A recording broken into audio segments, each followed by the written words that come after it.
Page industries ಉತ್ತಮ ಗುಣಮಟ್ಟ ಮತ್ತು ಬ್ರಾಂಡ್ ಶಕ್ತಿಗೆ ಒಂದು ಉತ್ತಮ ಉದಾಹರಣೆಯಾಗಿದೆ.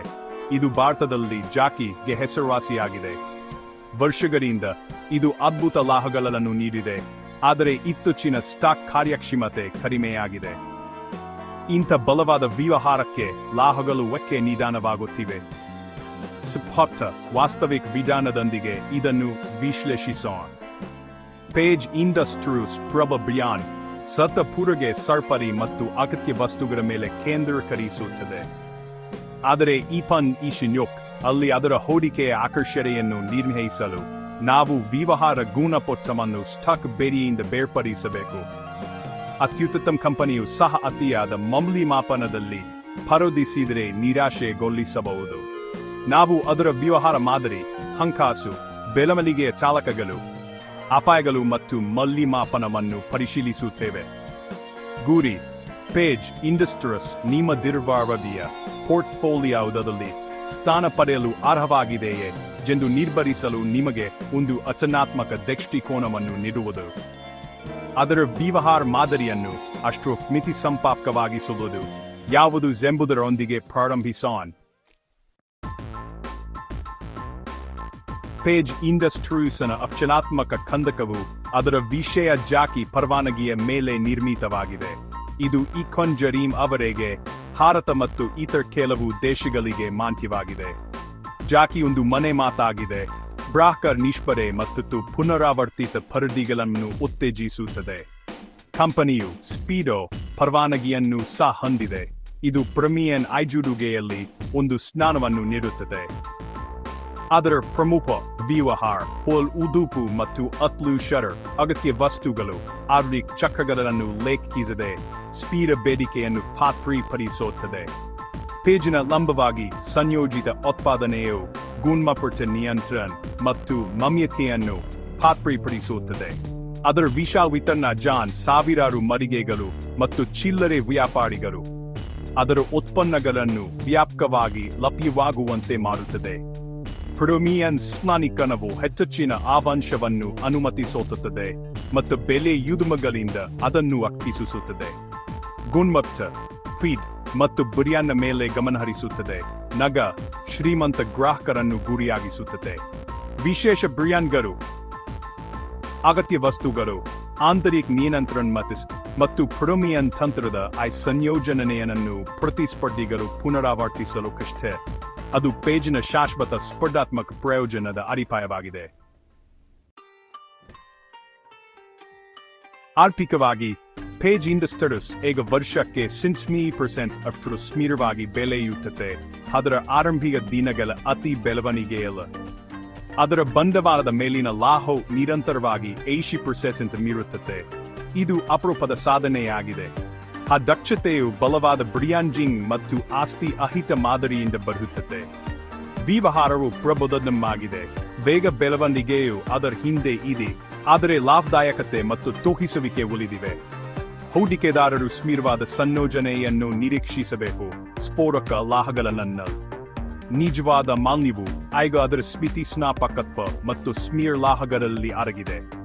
ಭವಿಷ್ಯದ ಸ್ಟಾಕ್ ಲಾಭಗಳು ವ್ಯವಹಾರದ ಅನಿರೀಕ್ಷಿತ ಘಟನೆಗಳಿಗಿಂತ ನೀವು ಪಾವತಿಸುವ ಬೆಲೆಯ ಮೇಲೆ ಹೆಚ್ಚು ಅವಲಂಬಿತವಾಗಿರುತ್ತದೆ. ಬೆಳವಣಿಗೆ ಮುಗಿದಿಲ್ಲ, ಕೇವಲ ಹೆಚ್ಚು ಸ್ಪೀಡವಾಗಿದೆ. ಮಹಿಳೆಯರ ಉದುಪು ವೇಗವಾಗಿ ವಿಸ್ತರಿಸುತ್ತಿದೆ. ಜಾಕಿ ಮಹಿಳಾ ಗ್ರಾಹಕರೊಂದಿಗೆ ಆಕರ್ಷಣೆಯನ್ನು ಗಳಿಸುವುದರಿಂದ ದೀರ್ಘಾವಧಿಯ ಉತ್ತಮವನ್ನು ನೀಡುತ್ತದೆ. ಹಾವ್ಲಿ ಶಟರ್ ಪ್ರವರ್ಧಮಾನಕ್ಕೆ ಬರುತ್ತಿದೆ ಮತ್ತು ಜೀವನಶೀಲಿಯ ಬದಲಾವಣೆಯಿಂದ ಲಾಭ ಪಡೆಯಲು ಪೇಜ್ ಉತ್ತಮ ಸ್ಥಾನದಲ್ಲಿದೆ. ಡಿಜಿಟಲ್ ಮಾರಾಟ ಚಾನೆಲ್ಗಳು ಮತ್ತು ಇ-ಕಾಮರ್ಸ್ ಬೆಳೆಯುತ್ತಿವೆ. ಹೊಸಾದಾಯದ ಮೂಲಗಳು ಮತ್ತು ಗ್ರಾಹಕ ಉಳ್ನೋಟಗಳನ್ನು ಸೇರಿಸುತ್ತವೆ. ಗಲ್ಫ್ ದೇಶಗಳಿಗೆ ಆರಂಭಿಕ ವಿಸ್ತರಣೆಯು ಭವಿಷ್ಯದ ಬೆಳವಣಿಗೆಯನ್ನು ಅನ್ಲಾಕ್ ಮಾಡಬಹುದು. ಚಾಲಕಗಳು ವಾರ್ಷಿಕವಾಗಿ 20% ಗಳಿಕೆ ಬೆಳವಣಿಗೆಯನ್ನು ಬೆಂಬಲಿಸುತ್ತವೆ. ಹಳೆಯ ಗರಿಷ್ಠಗಳಿಗೆ ಮಾರುವಿಕೆಯಲ್ಲಿ ಆದರೆ ಹಣನ ಸಂಯೋಜನೆ. ಅವರು ಪೇಜ್ನ ನಾಯಕತ್ವವನ್ನು ಬಲಪಡಿಸುತ್ತಾರೆ, ಆದರೆ ಮತ್ತೊಂದು ಅತಿ ಬೆಳವಣಿಗೆಯ ಹಂತವನ್ನು ಹುಟ್ಟುಹಾಕುವುದಿಲ್ಲ. ಅವುಗಳನ್ನು ಸ್ಪೀಡ್ ಲಾಭದಾಯಕ ಬೆಳವಣಿಗೆಯ ಎಂಜಿನ್ಗಳಾಗಿ ಯೋಚಿಸಿ. ಇಷ್ಟು ಬಲವಾದ ವ್ಯವಹಾರಕ್ಕೂ ಅಪಾಯಗಳು ಉಳಿದಿವೆ. ಪ್ರೀಮಿಯಂ ಬೆಲೆ ಗ್ರಾಹಕರು ಪಾವತಿಸುವ ಇಚ್ಛೆಯ ಮೇಲೆ ಅವಲಂಬಿತವಾಗಿದೆ. ಆರ್ಡಿ ಕುಸಿತಗಳು ಆ ನಿಷ್ಮೆಯನ್ನು ಪರೀಕ್ಷಿಸಬಹುದು. ಟಾಕನ ಹೆಚ್ಚಿನ ಮನೆಯ ಮಾಪನವು ಮತ್ತೊಂದು ಅಪಾಯವಾಗಿದೆ. ಬೆರವನ್ನಡಿಗೆ ನಿಧಾನವಾದರೆ ಮಾರುಕಟ್ಟೆಯರು ಅದರ ಪಿಇ ಗುಣಕವನ್ನು ಕಡಿಮೆ ಮಾಡಬಹುದು. ಇದು ಲಾವುಗಳಿಗೆ ಹಾನಿ ಮಾಡುತ್ತದೆ. ಜಾಕಿ ಮತ್ತು ಸ್ಪುಡೋ ಪರವಾನಗಿಗಳ ಮೇಲೆ ಹೆಚ್ಚು ಅವಲಂಬಿತವಾಗಿರುವುದು ಒಂದು ಅಚನಾತ್ಮಕ ದುರ್ಬಲತೆಯಾಗಿದೆ. ಯಾವುದೇ ಅಚ್ಚನೆ ಅವಕಾಶವಿಲ್ಲದಿರುವುದು ಒಂದು ದೊಡ್ಡ ಬೆದರಿಕೆಯಾಗಿದೆ.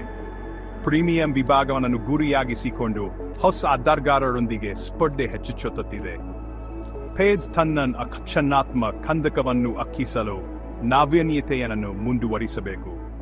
ಆ ಅಪಾಯಗಳನ್ನು ನಿರ್ಲಕ್ಷಿಸುವುದರಿಂದ ಉತ್ತ ವ್ಯವಹಾರದೊಂದಿಗೆ ನಿರಾಶೆ ತುಂಟಾಗಬಹುದು. ವಿವೇಚನಾಯುಕ್ತ ಹೂಡಿಕೆದಾರರು ಹೂಡಿಕೆ ಮಾಡುವ ಮೊದಲು ಆ ಅಂಶಗಳನ್ನು ಪರಿಗಣಿಸುತ್ತಾರೆ. ಭವಿಷ್ಯದ ಲಾಭಗಳು ಎರಡು ಮೂಲಗಳಿಂದ ಬರುತ್ತವೆ: ಗಳಿಕೆಗಳ ಬೆಳವಣಿಗೆ ಮತ್ತು ಮೌಲ್ಯಮಾಪನದಲ್ಲಿನ ಬದಲಾವಣೆಗಳು. -80% ನಿರೀಕ್ಷಿತ ಗಳಿಕೆಗಳ ಬೆಳವಣಿಗೆಯೊಂದಿಗೆ ಪಿಇ ಅನುಪಾತವು ಸ್ಥಿರವಾಗಿದ್ದರೆ ಲಾಭಗಳು ಇದನ್ನು ಪ್ರತಿಬಿಂಬಿಸುತ್ತವೆ. ಆದರೆ ಮಾರುಕಟ್ಟೆಯರು ಪಿಇ ಗುಣಕವನ್ನು ಕಡಿಮೆ ಮಾಡಿದರೆ ಲಾಭಗಳು ಹೊಂದಿದೆ ಅಂಕೆಗೆ ಇಳಿಯಬಹುದು. ವ್ಯವಹಾರವು ಉತ್ತಮವಾಗಿ ಕಾರ್ಯನಿರ್ವಹಿಸಿದರೂ ಸಹ ಸಮಂಜಸವಾದ ಬೆಲೆಗೆ ಖರೀದಿಸಿ ಮತ್ತು ನೀವು ಮಧ್ಯಮ ಹದಿಹರೆಯದ ಆಹಗಳನ್ನು ನಿರೀಕ್ಷಿಸಬಹುದು. ಹೆಚ್ಚು ಪಾವತಿಸಿ ಮತ್ತು ಒತ್ತತ್ತ ವ್ಯವಹಾರವು ಸಹ ನಿರಾಶೆಗೊಳಿಸಬಹುದು. ನಿಮ್ಮ ಪ್ರವೇಶ ಬೆಲೆಯನ್ನು ವಾಸ್ತವಿಕ ಬೆಳವಣಿಗೆಯ ನಿರೀಕ್ಷೆಗಳಿಗೆ ಹೊಂದಿಸುವುದರ ಮುಕ್ತಿ. ಪೇಜ್ ಸ್ಥಿರವಾಗಿ ಸಂಯೋಜಿಸುವ ಕಂಪನಿ ಮಲ್ಟಿಬ್ಯಾಗರ್ ಹೂಡಿಕೆದಾರರಿಗೆ ಇದರ ಅರಿವೇನು ಎಂಬುದರೊಂದಿಗೆ ಮುಕ್ತಾಯಗೊಳಿಸೋಣ. ಈ ಪೇಜ್ ಇಂಡಸ್ಟ್ರೀಸ್ ಗುಣಮಟ್ಟ ಮತ್ತು ಸ್ಥಿತಿಸ್ಥಾಪಕತ್ವದ ಮಾದರಿಯಾಗಿ ನಿಂತಿದೆ. ಅದರ ಬ್ರಿಯನ್ನಾನ್ ವ್ಯವಹಾರ ಮಾದರಿ ಮತ್ತು ಹಣಕಾಸುಗಳು ಉತ್ತಮ ಆಗಿವೆ. ಆದರೆ ಇದು ಈಗ ಪ್ರಬುದ್ಧ ಸ್ಥಿರವಾಗಿ ಬೆಳೆಯುವ ಕಂಪನಿ ರಾಕೆಟ್ ಶಿಪ್ ಅಲ್ಲ. ಸಮಂಜಸವಾದ ಬೆಲೆಗೆ ಖರೀದಿಸಿದರೆ ಹೂಡಿಕೆದಾರರು ವಾರ್ಷಿಕವಾಗಿ 5% ಲಾಭಗಳನ್ನು ನಿರೀಕ್ಷಿಸಬೇಕು. S/S++ ಸಂಯೋಜನೆಯ ದಿನಗಳು ಬಹುಶಃ ಮುಗಿದೆ. ಪೇಜ್ ತಾಳ್ಮೆಯ ದೀರ್ಘಾವಧಿಯ ಹೂಡಿಕೆದಾರರಿಗೆ ಸೂಕ್ತವಾಗಿದೆ. ಅವರು ವಾವಕ್ಕಿಂತ ಸ್ಥಿರತೆಗೆ ಮೌಲ್ಯ ನೀಡುತ್ತಾರೆ. ಬೆಲೆ ನಿಗದಿಪಡಿಸುವ ಶಿಸ್ತು ನಿರ್ಣಾಯಕವಾಗಿದೆ. ಗುಣಮಟ್ಟಕ್ಕಾಗಿ ಹೆಚ್ಚು ಪಾವತಿಸಬೇಡಿ.